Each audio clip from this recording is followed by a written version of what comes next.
welcome to The Guide. I'm Yo. And I'm Will. And your weekly update has a lot in it this week, so we're just going to dive right in. Starting with some sales figures, we finally found out just how well the Wii U did in its first week. Yeah, the Wii U sold out of all of their stock, which was 400,000 consoles, which pretty good, pretty impressive. Yeah. I'm convinced that they've got more laying around somewhere that they're just not telling us about. Yeah, and that secret Nintendo warehouse of consoles where they just kind of dole it out whenever they feel like to, kind of generate some press. Oh, yeah, it's pretty scarce. We have some more now. Yeah, like you've been hearing that same company shtick. I was like, well, we're trying to get them out to store shelves as fast as possible, but they're selling out as soon as they hit store shelves. There's nothing we can do. It's so popular. I'm not really buying that. I mean, it's the same type of stuff they tried with the Wii. However, Wii U did pretty well with its initial launch, and interestingly, the Wii also sold well. Yeah, the Wii did 300,000 this past weekend. I find it interesting that when comparing the Wii U to when the Wii first came out, back in 2006, the Wii back in 2006 sold around 600,000, which just means they probably made more of the Wii than they did of the Wii U. Yeah. I don't know why that's the case, or either that or they decided to open up the warehouse a little bit more and send out more of those initially. Who knows? Yeah, all in all, a good week for Nintendo because handheld systems too, the 3DS, DS combined, over 500,000 of those sold. So Nintendo did well. Yeah. And they got some good bundles out there, especially for the 3DS XL. So they got a good kind of holiday plan for everything. Yeah, I saw a bundle for the 3DS XL. It's coming out with Super Mario Kart 7 installed on it already. It's pretty cool, actually. Like, I was tempted to, because that's a great game. Yeah. And on the 3DS XL, it would look amazing. Speaking of red, as we talked about all this green, let's talk about a little bit of red. There's a new, unique Wii system coming out only in Canada. Oh, yeah. Canada.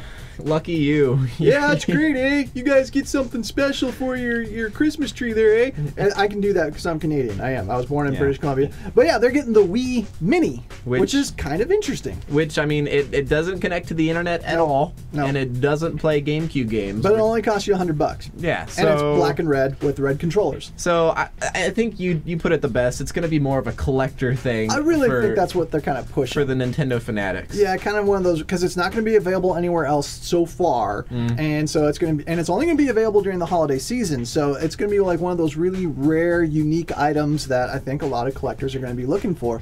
But for now, if you're in Canada, you can get a Wii Mini for $100, which I'm, kind of interested. It's a cool looking little design. Yeah. Anyway, if you're there in Canada, let us know what you think of the Wii Mini. You can send us your emails to theguide@mystaticradio.com.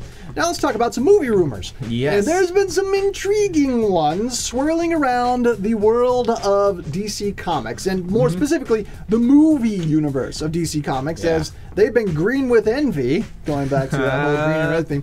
Green with envy because of all the green that Avengers made at the box office, and they're like, oh, that really worked out well. Maybe we should do something like that for the Justice League. And so the rumors are swirling that Man of Steel, the new Superman movie, which is coming out next year, will indeed have some sort of cameo Easter egg type thing that will lay the foundation for a Justice League movie. More intriguing than that is who might make the cameo. Yeah, of course, in the previous Dark Knight, it ended with the little Easter egg of, Joseph Gordon-Levitt maybe taking the role of the new Batman. Spoiler alert! Oh, hopefully you've seen the movie already. It's been a while. You should have.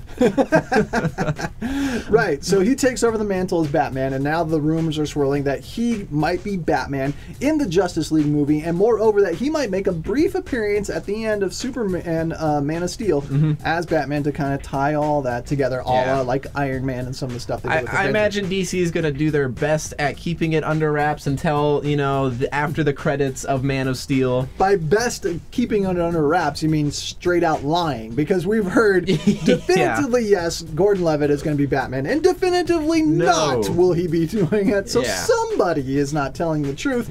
Only time will tell. It's an intriguing rumor, because if it's true, even though Christopher Nolan had no intention of any of this, it's basically Warner Brothers saying, well, we liked how you ended Dark Knight Rises. I know you didn't intend to do this, but we're going to take that and run with it. And that could even be an unintentional kind of laying of the foundations leading up to Justice League, which would be really intriguing to see Warner Brothers do that. Obviously, they are, like I said, green with envy over how the Avengers stuff worked out, so they're going to give it a shot, and I'm happy about that. I hope it works out. Hopefully they can redeem Green Lantern, just like the Avengers redeemed the Hulk.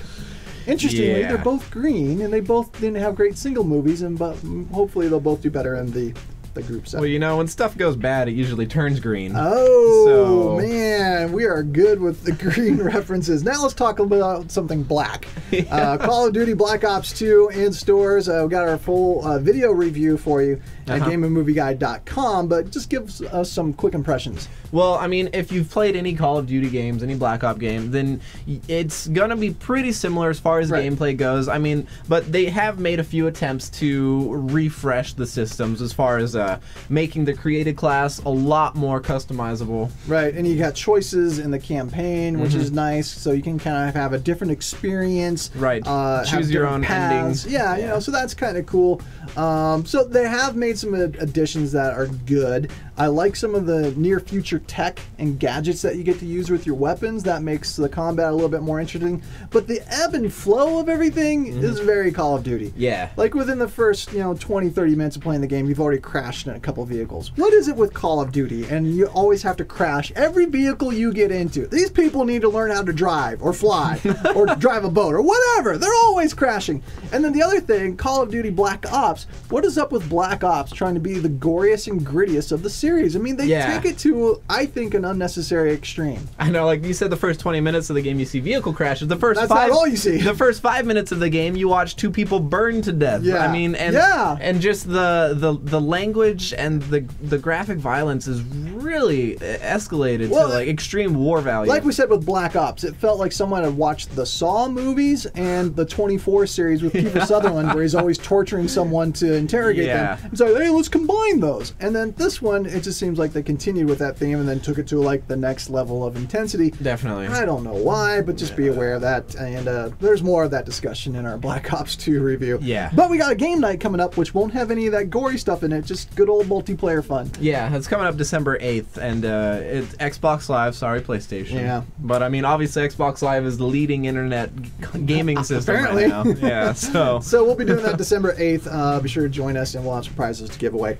And then let's wrap things up with a way that people can help out our community and those in need. Yeah, going on right now in Albuquerque is the Astro Zombie Sleeping Bag Drive. They've been doing it since Black Friday, and it's going through Christmas Eve. And if you've got a new cold weather sleeping bag, that's what they're looking for, so they can get them all collected and go out Christmas Eve and, pass them out to whoever looks like they could use something warm. Yeah, drop them off either here at the studios, 4001 Osuna Road Northeast, or down at Astro Zombies Comics, and we got their address and all their info at GameAndMovieGuide.com. Easy way for us to help out those in need in our community, and please get involved with that. Again, all the details, GameAndMovieGuide.com. And that's going to wrap up this week's update. We've covered a lot of colors, a lot of green, a lot of red, a little black. And, Black's a color, kind of. Yeah, it's kind of a color. And you can always find more at our website, GameAndMovieGuide.com, or keep up with us via social media. Yeah, you can go Facebook.com/GameAndMovieGuide. Look for us on Google Plus and Twitter. And don't forget to tune in to the radio show of The Guide, Sunday nights at 7 on Static Radio. We'll see you then.